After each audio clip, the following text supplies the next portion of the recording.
బులెటిన్లో మరో breaking news చూస్తున్నాం. భోపాల్లో వేలాది మంది ప్రాణం తీసిన గ్యాస్ లీక్ దుర్ఘటనకు 40 ఏళ్లు నిండాయి.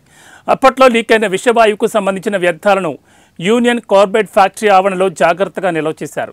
ప్రస్తుతం ఈ వ్యర్థాలను తొలగించే ప్రక్రియను అధికారులు ప్రారంభించారు. తొలుత ఫ్యాక్టరీ ఆవరణలో నిల్వ చేసిన సుమారు 377 టన్నుల వ్యర్థాలను ఫిథంపూర్ ఇండస్ట్రియల్ ఏరియాకు తరలించి ఇంజనీరింగ్ నిపుణులతో వాటిని మండించనున్నారు.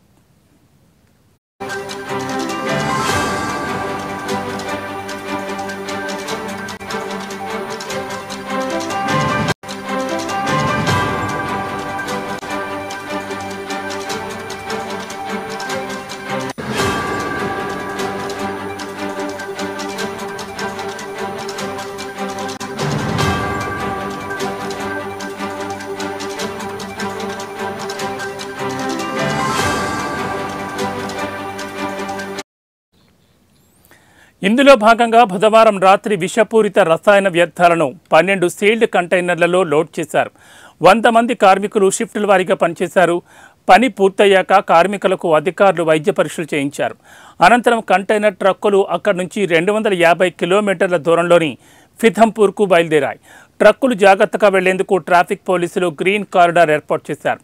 ఫిథంపూర్ ఇండస్ట్రియల్ ఏరియాలో ఈ వ్యర్థాలను రామ్కీ ఎన్విరో ఇంజనీరింగ్ కళాశాల ఇంజనీర్ల ఆధ్వర్యంలో ధ్వంసం చేయనున్నారు. ఇందుకు 153 రోజులు పడుతుందని అధికారులు అంచనా వేస్తున్నారు.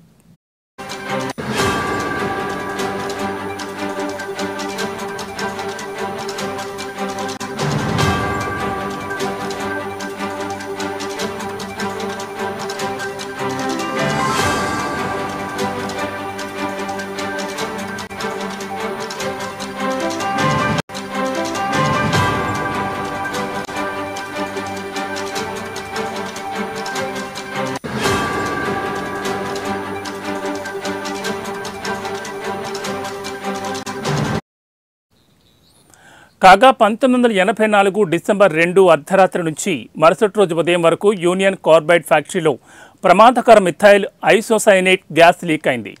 ఈ విషవాయువు గాలిలో కలిసి ఫ్యాక్టరీ పరిసరాలతో పాటు భోపాల్ సిటీలో వ్యాపించింది. విషవాయువు కారణంగా ఫ్యాక్టరీ కార్మికులతో పాటు భోపాల్లో మొత్తం 3800 మంది ప్రాణాలు కోల్పోయారు. ఇప్పటికీ అక్కడి ప్రజలపై ఈ విషవాయువు దుష్ప్రభావాలు కనిపిస్తూనే ఉన్నాయి. చాలామంది వైకల్యంతో బాధపడుతున్నారు.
భోపాల్లో వేలాది మంది ప్రాణం తీసిన గ్యాస్ లీక్ దుర్ఘటనకు 40 ఏళ్లు పూర్తయ్యాయి. అప్పట్లో లీక్ అయిన విషవాయువుకు సంబంధించిన వ్యర్థాలను యూనియన్ కార్బైడ్ ఫ్యాక్టరీ ఆవరణలో జాగ్రత్తగా నిల్వ చేశారు. ప్రస్తుతం ఈ వ్యర్థాలను తొలగించే ప్రక్రియను అధికారులు ప్రారంభించారు. తొలుత ఫ్యాక్టరీ ఆవరణలో నిల్వ చేసిన సుమారు 377 టన్నుల వ్యర్థాలను ఫిథంపూర్ ఇండస్ట్రియల్ ఏరియాకు తరలించి ఇంజనీరింగ్ నిపుణులతో వాటిని మండించనున్నారు. ఇందులో భాగంగా బుధవారం రాత్రి విషపూరిత రసాయన వ్యర్థాలను 12 సీల్డ్ కంటైనర్లలో లోడ్ చేశారు. 100 మంది కార్మికులు షిఫ్టుల వారీగా పనిచేశారు. పని పూర్తయ్యాక కార్మికులకు అధికారులు వైద్య పరీక్షలు చేయించారు. అనంతరం కంటైనర్ ట్రక్కులు అక్కడి నుంచి 250 కిలోమీటర్ల దూరంలోని ఫిథంపూర్కు బయలుదేరాయి. ట్రక్కులు జాగ్రత్తగా వెళ్లేందుకు ట్రాఫిక్ పోలీసులు గ్రీన్ కారిడార్ ఏర్పాటు చేశారు.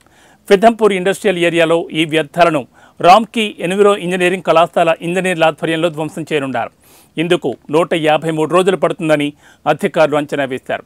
కాగా 1984 డిసెంబర్ 2 అర్ధరాత్రి నుంచి మరుసటి రోజు ఉదయం వరకు యూనియన్ కార్బైడ్ ఫ్యాక్టరీలో ప్రమాదకర మిథైల్ ఐసోసైనేట్ గ్యాస్ లీక్ అయింది. ఈ విషవాయువు గాలిలో కలిసి ఫ్యాక్టరీ పరిసరాలతో పాటు భోపాల్ సిటీలో వ్యాపించింది. విషవాయువు కారణంగా ఫ్యాక్టరీ కార్మికులతో పాటు భోపాల్లో మొత్తం 3,800 మంది ప్రాణాలు కోల్పోయారు.